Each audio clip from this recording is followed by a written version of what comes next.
주신 말씀 요한계시록 1장 7절 한 절입니다. 요한계시록 1장 7절 말씀, 다 같이 일어나셔서 합독하시고 앉겠습니다. 시작. 볼지어다 그가 구름을 타고 오시리라. 각 사람의 눈이 그를 보겠고 그를 찌른 자들도 볼 것이요 땅에 있는 모든 족속이 그로 말미암아 애곡하리니 그러하리라. 아멘.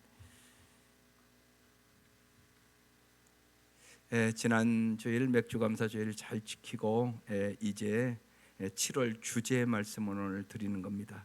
구름 속에서 무엇을 봅니까? 오늘 요한계시록 말씀입니다. 이 요한계시록은 로마 제국의 그 말할 수 없는 박해에 수많은 성도들이 순교도 당하고 또 사도 요한은 지금 반모섬에 이제 끌려가서 환상을 보고 기록한 말씀입니다. 로마 제국의 박해 혹은 세속적인 유혹 때문에 신앙을 포기하려는 시험 중에 있는 기도인들을 격려하기 위하여 쓰여진 책이 요한계시록입니다. 이러한 때 온갖 종류의 정사와 권세가 주님의 주권에 대행해 싸우고 있지만 주님이 다시 오실 때 모든 세상이 주님이 선포한 진리의 말씀을 인정할 것이다. 그것이 오늘이 7절 말씀입니다. 여기 말씀을 잘 보십시오. 볼지어다 그가 구름을 타고 오시리라. 여러분, 이 구름은 뭐라고 생각하셨어요? 이제까지 성경 다 읽어보셨을 텐데 저기 떠가는 구름 그 얘기 그것만 생각하셨나요?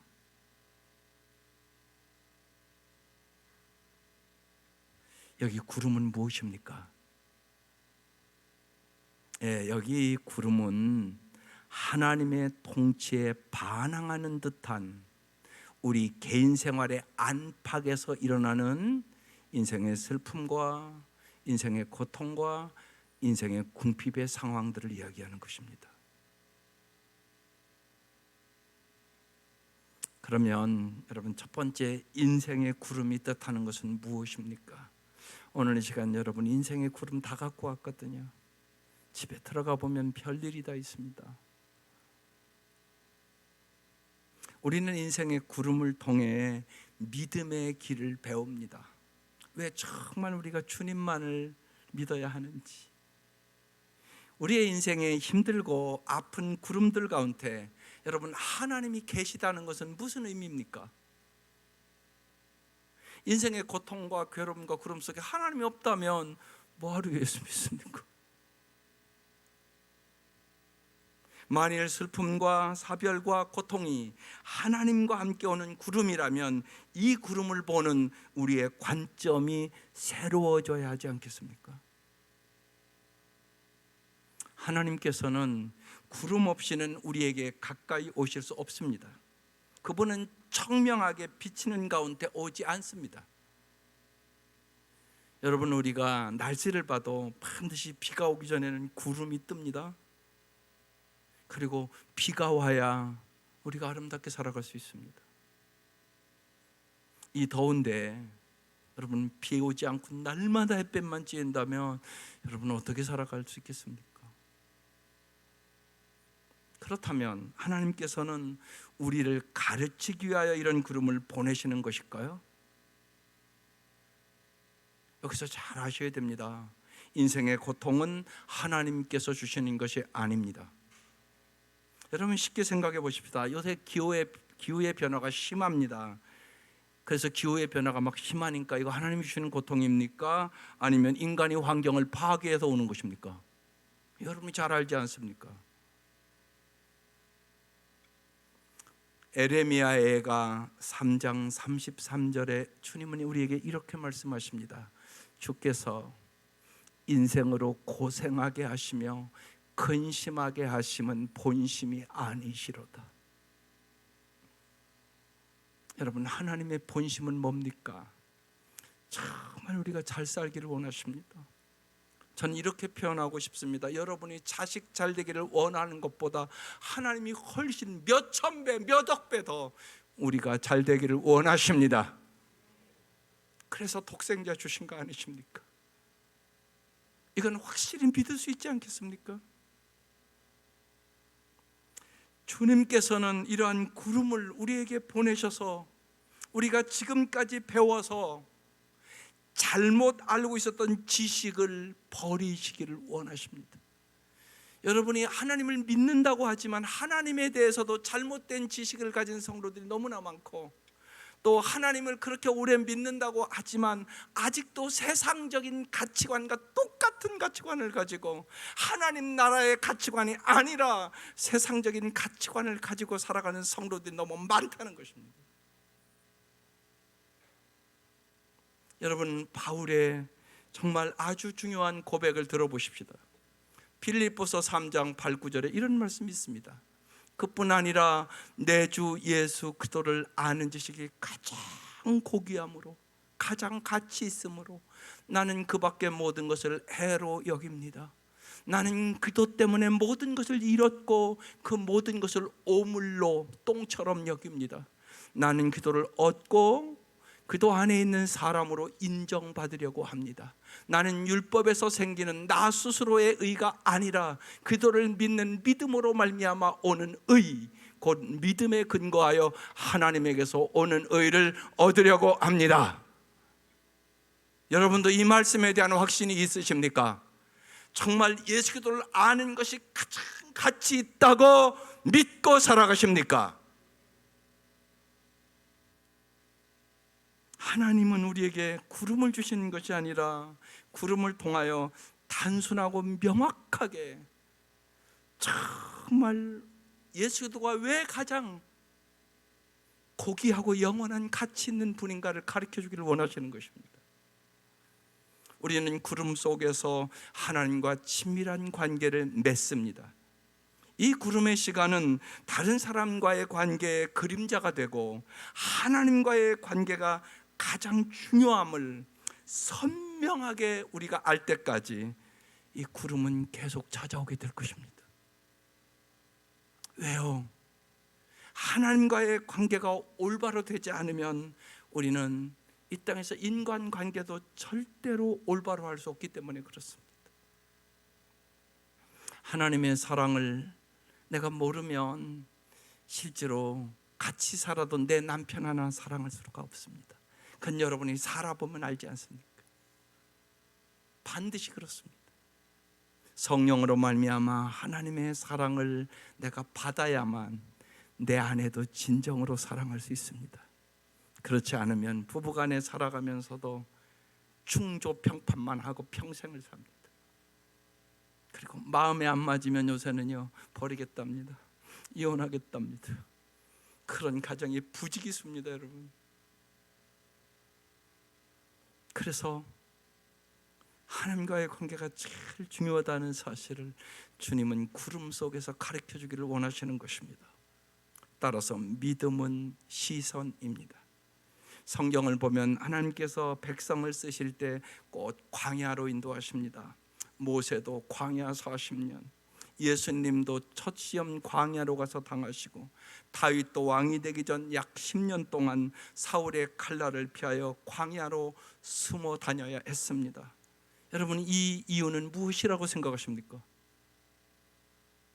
광야의 특징은요, 하나님 외에는 보이는 것이 없다는 것입니다. 그래서 성지순례를 그래서 가보는 것입니다. 우리 한국에서는 상상할 수가 없으니까요.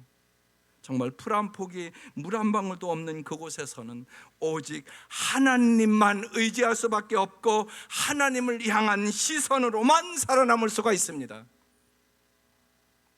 하나님은 우리의 시선을 하나님께 고정시키기 위하여 때로 우리의 인생을 광야로 이끄는 것입니다.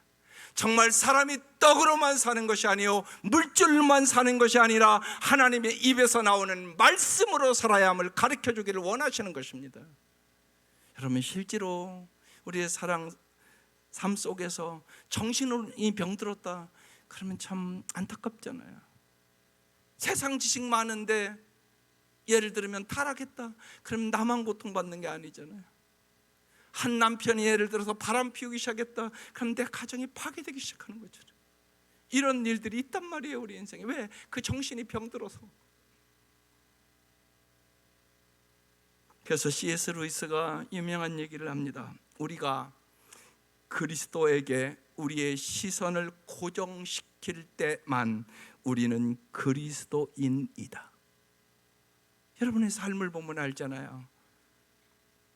지금은 이 시간은요, 말씀 듣고 기도하는 시간은 다 주님께 시선을 고정시켰잖아요. 그러니까 이 말씀대로 살아야지 생각은 다 하죠. 그런데 집에만 가면 벌써 주님은 온데간데가 없네요. 그래서 내 기분대로, 내 감정대로, 내 생각대로 얘기하고 싸우고 아파하고 그런 가정들이 부지기수란 말입니다, 여러분. 그러니까 우리가 기도에 시선을 고정시키지 않으면 우리는 기도인답게 살 수 없다는 얘기입니다. 그러면 하나님과 관계가 친밀해지면 우리에게 인생의 구름, 고통과 슬픔과 사별 같은 아픔은 찾아오지 않을까요? 그렇지 않습니다.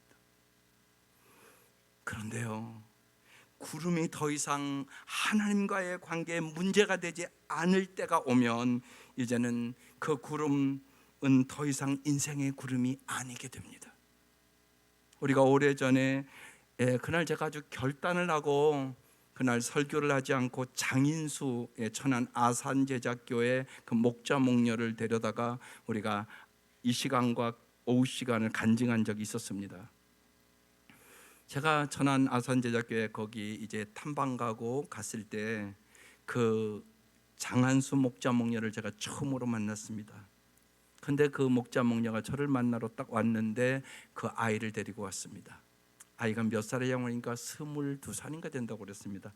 근데 그 아이는 장애 아이입니다. 5살 수준이 안 되는 아이입니다. 나이는 20살 이상 됐는데, 그런데 이렇게 소개했습니다. 저 아이는 우리의 축복의 통로예요, 목사님.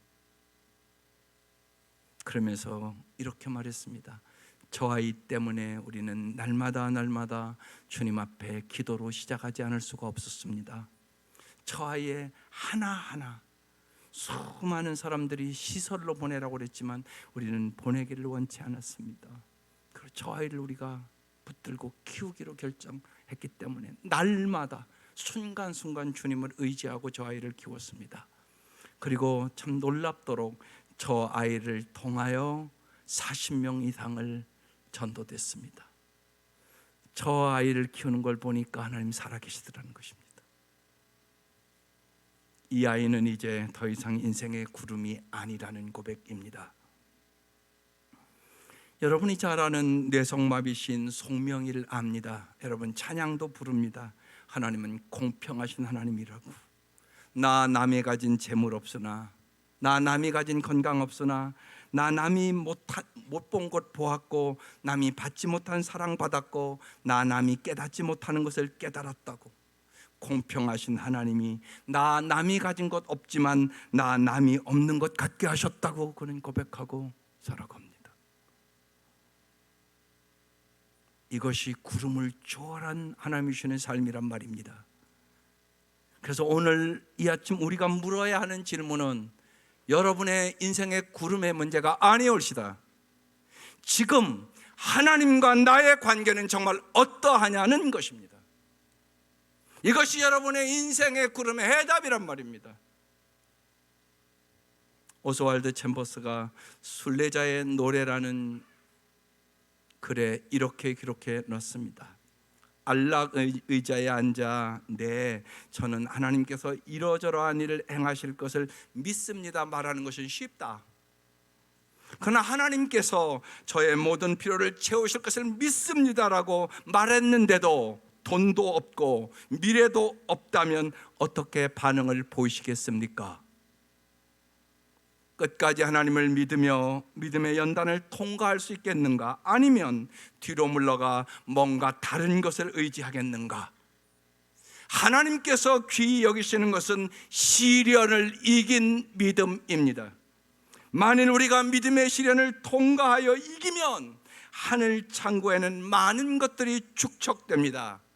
그래서 다시 어떤 시련이 와도 그 자원을 사용함으로써 쉽게 이길 수 있게 됩니다. 시련을 이길 수 있는 믿음을 가질 수 있기를 주의 이름으로 축원합니다. 고통은 악하지 않습니다. 하나님은 고통을 통해 우리의 믿음을 선명하고 단순하게 만들어 가십니다. 그리고 성경은 명확하게 얘기합니다. 하나님만 의지하는 자가 복이 있습니다. 하나님만 의지함으로 정말 복 있는 성도들 될 수 있기를 주의 이름으로 축원합니다. 두 번째, 하나님을 알게 됩니다. 여러분, 새로운 관계는 새로운 관점을 가졌을 때 가능한 것입니다. 예를 들어서 남편이 미운 사람이 있을 것입니다. 미운 남편과 사는 게 얼마나 힘들겠습니까? 그런데 여러분, 분명한 것은 여러분이 미울 때는 그 남편의 단점만 보고 있습니다. 장점을 보시는 눈이 가려졌단 말입니다. 그런데 어느 순간 남편의 장점이 보이기 시작하면 관계가 달라지기 시작하는 것입니다. 우리가 이해하지 못했을 때는 구름이지만 모든 것을 이해하고 받아들이면 이제 더 이상 구름이 아닙니다. 하나님의 이해할 수 없는 섭리와 우리가 하나님을 아는 것 사이에는 어떤 연관이 있습니다. 하나님을 아는 우리의 지식에 비추어 인생의 신비들을 해석하는 것을 우리는 반드시 배우셔야 하는 것입니다.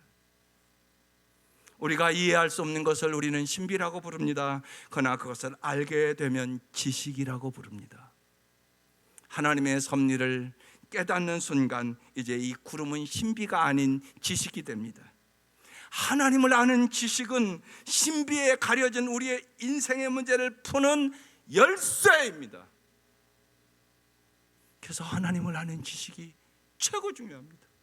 그래서 사도 바울이 예수 그리스도를 아는 것이 가장 고귀하고 가치 있다고 얘기한 겁니다. 하나님을 아는 지식이란 유명한 책 제임스 베커라는 분이 썼습니다.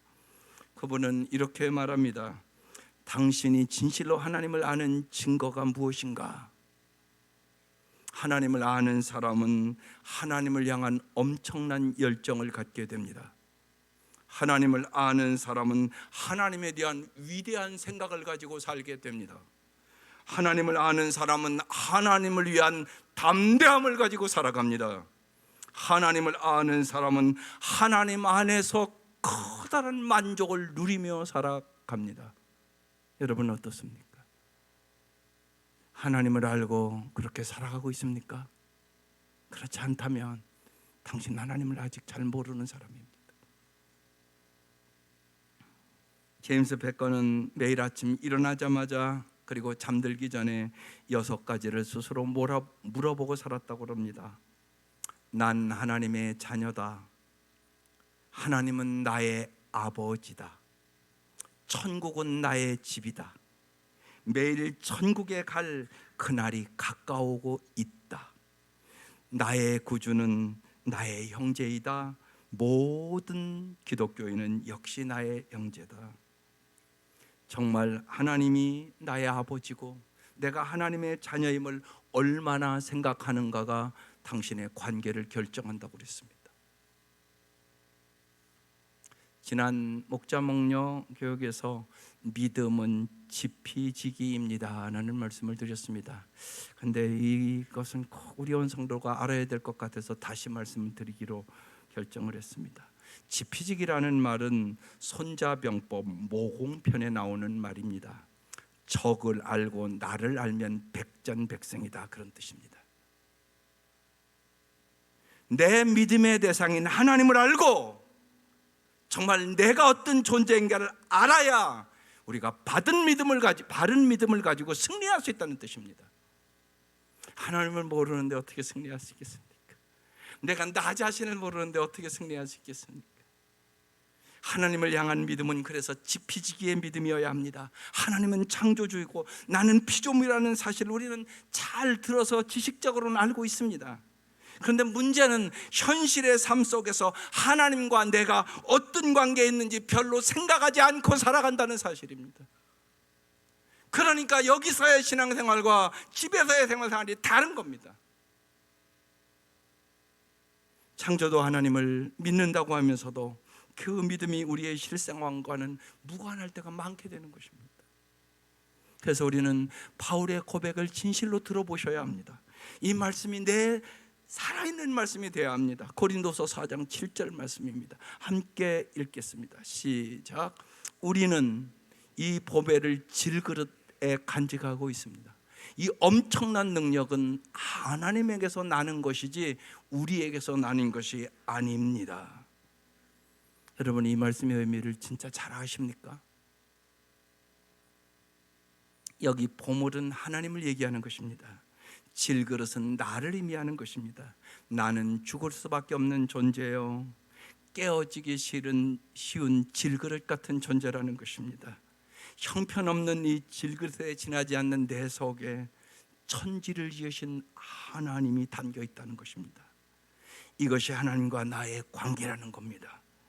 이 지피지기의 믿음을 가졌던 바울이 어떻게 살았습니까? 이 말씀을 이해할 수 있기를 바랍니다. 그게 고린도후서 4장부터의 말씀입니다. 우리는 사방으로 죄어 들어도 움츠러 들지 않으며, 답답한 일을 당해도 낙심하지 않으며, 박해를 당해도 버림받지 않으며, 거꾸로 뜨림을 당해도 망하지 않습니다. 여러분, 이런 것들을 말씀이 진짜 이렇게 우리가 살아가는 것입니까? 물어보셔야 되는 거란 말이에요. 고린도서 6장에는 이렇게 얘기합니다. 이름 없는 사람 같으나 유명하고, 죽는 사람 같으나 보십시오 살아 있습니다. 징벌을 받는 사람 같으나 죽임을 당하는 데까지는 이르지 않고, 근심하는 사람 같으나 항상 기뻐하고, 가난한 사람 같으나 많은 사람을 부유하게 하고, 아무것도 가지지 않은 사람 같으나 모든 것을 가진 사람입니다. 이것이 우리의 모습이어야 되는 것이에요. 이게 우리의 모습입니까? 그래서 여러분, 성전을 나가다 한쪽 구석에 써놨습니다. 예수를 가진 자는 모든 것을 가진 자다. 이게 무슨 말인가 진짜 이해하십니까? 그래야 저렇게 살아가는 겁니다. 아무것도 가지지 않은 사람 같으나 모든 가지를 가진 사람이다. 안 그렇잖아요. 그런데 돈 없다고 열등의식, 못 배웠다고 비교의식, 열등의식, 비교의식, 피해의식 속에 살아가는 사람이 대부분입니다, 여러분. 그러면 이 말씀을 아직 당신은 이해하지 못한 사람입니다. 우리가 지피지기의 믿음을 가질 때 우리는 이 세상에서 정말 부유한 자로 살아갈 수 있습니다. 영원하신 하나님, 창조주 하나님을 내 마음에 모시고 정말 이 세상에 누구도 부러워하지 않고 살아갈 수 있다고 성경은 증거하고 있는 것입니다. 이 지피지기의 믿음을 가질 때만 우리는 상처받지 않고 사는 교인이 될 수 있습니다. 많은 교인들이 신앙생활을 보면 자꾸 상처를 받았다고 얘기를 합니다. 오늘 이 시간 상처가 깨끗하게 치료받으시기를 바랍니다. 만일 내가 상처를 받았다면 내가 아직도 성숙한 믿음의 소유자가 아니라는 사실을 먼저 깨달으시기를 바라요. 어느 목사님이 미국 여행 후 쓰신 글을 읽었습니다. 미국에 계시는 동안 어느 교인의 집에 머물러 있었는데 어느 날 함께 어느 파티에 참석하게 되었답니다. 그 남편은 먼저 가고 목사님은 부인 집사님과 시간 맞춰 가기로 했습니다. 그래서 이제 그 부인 집사님이 이제 옷을 입고 나오기를 이제 거실에서 기다리고 있는데, 이제 여집사님이 옷을 차려입고 나왔습니다. 그래서 가슴에 아주 멋진 목걸이를 하고 나왔기에 그 목사님이 순간적으로 농담을 하신다고 이렇게 말했습니다. 집사님, 그 목걸이 꼭 진짜 같으네요? 이 말이 나간 후에 목사님이 순간적으로 아이고 내가 실수했구나 그 생각을 했습니다. 여러분, 진짜 같으네요, 그러니 그 얘기는 가짜라는 얘기잖아요. 그런데 뜻밖에도 그 집사님이 까르르 웃으면서 목사님, 이것이 진짜인지 어떻게 하셨어요? 가짜인지 어떻게 하셨어요? 이렇게 물었어요. 목사님 이것이 가짜인지 어떻게 아셨어요? 그러면서 진짜 보석은 늘 집에 두고 다니고요, 나갈 때는 가짜하고 나가요. 그렇게 얘기하더라는 것입니다. 목사님 그 순간 큰 깨달음을 얻었습니다. 진짜를 가진 자는 상처받지 않는다. 요새 연속국도 하대요. 진짜가 나타났어요. 여러분 그 무슨 얘기인가 아십니까? 보세요. 다 가짜같이 부부가 살아가는 집들을 얘기하는 거예요. 오늘 이 시대의 모습을 얘기하는 거예요. 부부로 사는데 다 가짜같이 살아요. 겉만 뻔들어요. 집도 좋고 돈도 있고. 그런데 가짜야. 진짜 사랑하고 살아가지 않는 것이에요. 그런 가정이 부지기수란 말입니다. 여러분 남 얘기하는 거 아니올시다. 여러분의 가정 얘기예요. 여러분 진짜 사랑하고 사십니까? 그냥 어쩔 수 없이 자식 낳았으니까 삽니까? 당신의 모습은 진짜 어떤 모습입니까? 오직하면 연속곡이 진짜가 나타나서요입니까? 여러분 깊이 생각해 보잔 말이에요. 우리가 그도인 생활을 하면서 교우들끼리 주고받는 말에 상처받았다면 아직 내가 진짜가 아니란 말입니다. 예수가 내 인생의 최고가 아니란 말입니다. 예수가 내 안에 진짜로 내 마음에 없단 말입니다. 세상의 명예와 세상의 권력과 세상의 돈과 그것이 내 마음에 가득한데 어떻게 예수로 만족할 수가 있겠습니까? 가짜란 말입니다. 사실은 내 안에 이 법에 하나님이 담겨 있음을 내가 진짜 믿고 깨닫는다면 하나님이 진실로 나의 아버지시고 내가 하나님 아버지의 아들, 딸인데 도대체 이 세상에 무슨 말이 나에게 상처를 줄 수 있다는 말입니까? 정말로 그래서 제임스 패커가 얘기하는 것입니다. 자기는 날마다 하나님은 나의 아버지, 나는 하나님의 자녀라는 생각을 늘 가지고 살아야 한다는 것입니다. 여러분 진짜 이론적으로만 아니라 머리로만 아니라 하나님이 진짜 나의 전능하신 아버지, 전지하신 아버지, 나를 영원히 사랑하시는 아버지로 믿을 수 있기를 바랍니다. 그리고 내가 영접하는 자 곧 그 이름을 믿는 자들에게는 하나님의 자녀가 되는 권세를 주셨다고 말씀하셨사오니 하나님의 자녀임을 믿고 자신감을 가지고 용기 있게 세상 사람들에게 여러분 부러워하는 삶을 살아가시기를 바랍니다. 그게 사도 바울의 고백이지 않습니까? 가난한 자 같으나 부한 자인 것이에요. 너희들보다 훨씬 나는 자유하는 삶을 살고 있다고, 나는 물질의 노예나 명예의 노예나 권력의 노예로 살고 있지 않다고 얘기하는 거잖아요. 이게 진짜 부자 아닙니까? 바울이 자기 몸이 아파서 하나님께 고쳐달라고 간절히 기도합니다. 근데 하나님 안 고쳐주셨습니다. 그게 유명한 고린도후서 12장 말씀입니다. 자기가 부족하고 약하다고 생각하는 사람은 이 말씀을 꼭 부여잡고 승리하시기를 바랍니다. 나는 이것을 내게서 떠나게 해달라고 주님께 3번이나 간청하였습니다. 그러나 주님께서는 내게 이렇게 말씀하셨습니다. 내 은혜가 내게 족하다. 내 능력은 약한 데서 완전하게 된다. 그러므로 그의 능력이 내게 머무르게 하기 위하여 나는 더욱더 기쁜 마음으로 내 약점들을 자랑하려고 합니다. 바울은 약한 것을 자랑하겠다고 말합니다. 여러분도 약점을 자랑하십니까? 약점을 숨기려고 목장에서도 얘기하지 못하지 않습니까?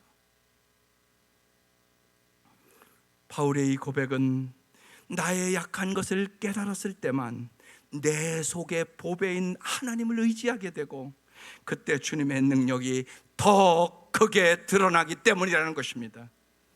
우리는 이 지피지기의 믿음 속에서 이 세상에서 질그릇답게 정말로 겸손하게 살아갈 수 있게 되는 것입니다. 이 은혜가 정말로 함께 하시기를 주의 이름으로 축원합니다. 누가복음 9장 28절에 예수님께서 사랑하는 제자들을 데리고 변화산에 올라갑니다. 그리고 하나님 나라를 보여주십니다. 두 사람이 떠날 때 베드로가 예수께 여짜옵니다. 주여, 우리가 여기 있는 것이 좋사오니 우리가 초막셋을 찢때 하나는 주를 위하여, 하나는 모세를 위하여, 하나는 엘리야를 위하여 하사이다 하되 자기가 하는 말을 자기도 알지 못하더라. 이 말할 쯤에 구름이 와서 그들을 덮는지라. 구름 속으로 들어갈 때 그들이 무서워하더니 구름 속에서 소리가 나서 이르되 이는 나의 아들 곧 택함을 받은 자니 너희는 그의 말을 들으라 하고 소리가 그침에 오직 예수만 보이더라. 저는 이 말씀을 다른 말씀보다 내 마음에 깊이 새겨지는 게, 저는 목회를 하영주 목사님한테 가서 배웠어요. 그런데 하영주 목사님이 마지막 설교가 이 본문이더라고요. 마지막 이 본문으로 설교하시고 돌아가셨어요. 그래서 이 말씀이 더 다가옵니다. 여러분, 제자들은 왜 무서워했을까요? 구름 속에서 예수님이 보이지 않았기 때문입니다. 제자들이 하나님의 음성을 듣고 주님을 바라볼 때 그 무서움은 사라졌습니다. 구름 속에서는 주님 외에는 아무것도 보이지 않는 곳으로 가야 합니다. 인생의 구름 속에서 정말 우리는 무엇을 보고 있습니까? 오늘 여러분 여러 가지 인생의 구름을 갖고 여기 왔단 말이에요, 여러분. 근데 무엇을 보고 있느냐고요. 중세 영성가 메이틸드라는 사람이 하루는 자기가 오랫동안 겪고 있던 육체의 고통 때문에 너무나 괴로워서 하나님께 그것을 없애달라고 사도 바울처럼 기도합니다. 하나님께서 기뻐하라고 말씀하시면서 환상을 보여주셨습니다. 그런데 그 환상에 하나님께서 왼손에는 고통이라는 붉은 포도주를, 그리고 오른손에는 하늘의 위로라고 하는 흰 포도주를 들고 나타나셨습니다. 그리고 이렇게 말씀하셨습니다. 가장 고결한 사람은 붉은색과 흰색 포도주를 모두 마시는 사람이란다. 이 환상은 메이틸드의 기도에 대한 하나님의 응답이었습니다. 삶의 고난은 하나님이 주시는 위로와 동일한 무게의 축복이라는 응답입니다. 왜냐하면 우리는 고난을 통하여 하나님만을 전적으로 의지하는 것을 배울 수 있기 때문에 그렇습니다. 이번 여름 성경학교 아이들 공과 일과가 하나님만 의지해요입니다. 부모들이 이 말씀을 잘 깨달으시기를 바라요. 부모들이 잘 깨닫고 아이들이 어려워할 때, 여러분의 자녀들이 못한다고 할 때, 여러분의 자녀들이 실패했을 때, 안 된다고 절망하고 있을 때 하나님만 의지하는 복 있는 자녀들로 키울 수 있기를 주의 이름으로 축원합니다. 이게 중요하단 말입니다. 실제로 아이들 키워보면 여러분, 아이들 먹는 음식 하나 부모가 주장을 못합니다. 아이들이 편식을 많이 하고, 그리고 싫은 건 안 먹는다고 그러고, 저렇게 먹으면 건강에 안 좋다고 해서 부모가 아무리 얘기해도 안 됩니다. 여러분, 그 작은 일들도 하나님을 의지하시기를 바랍니다.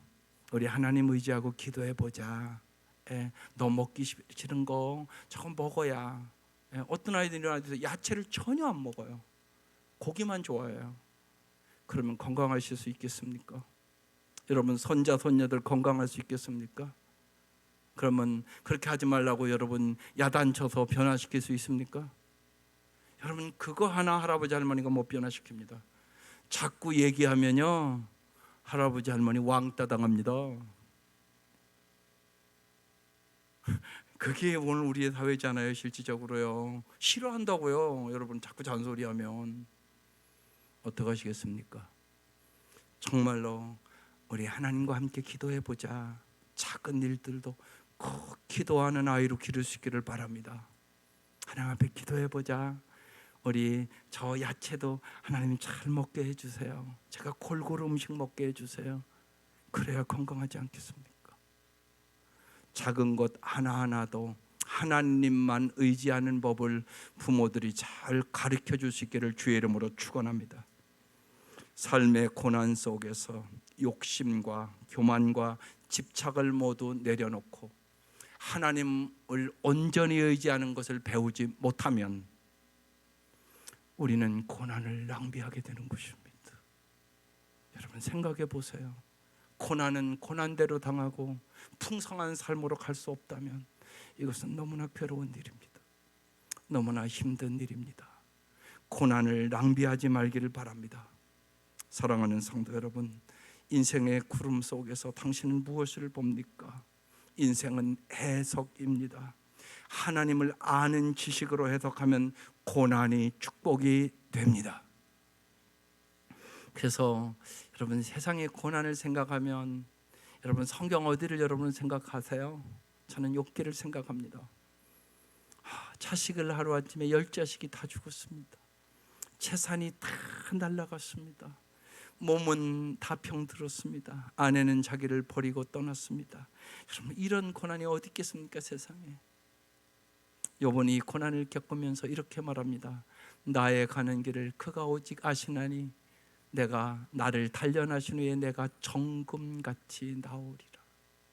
그러면서 욥기 42장 마지막 장 5절에 가면 이렇게 얘기합니다.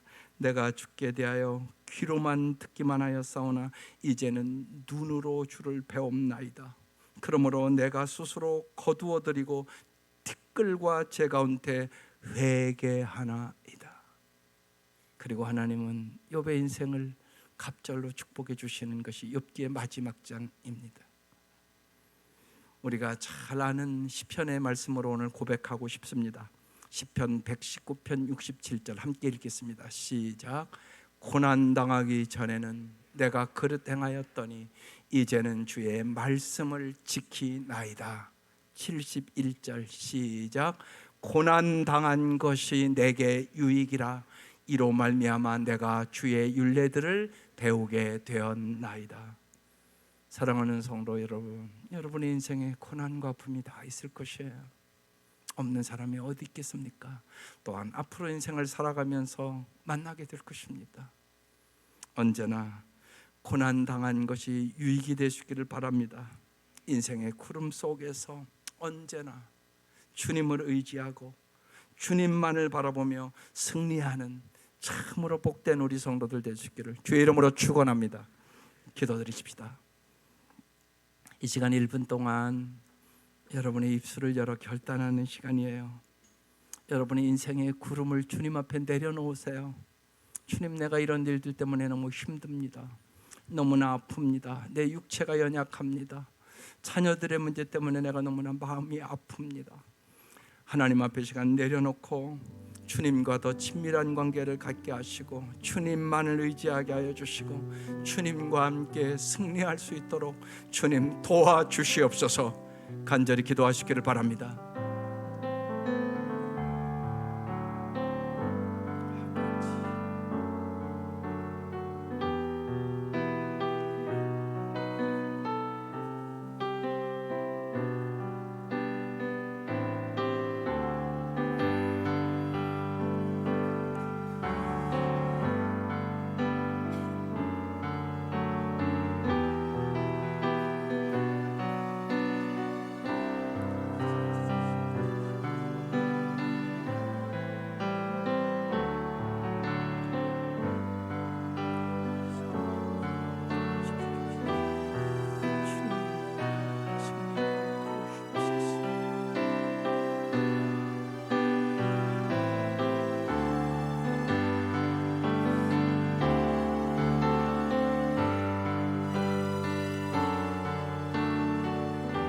하나님 아버지,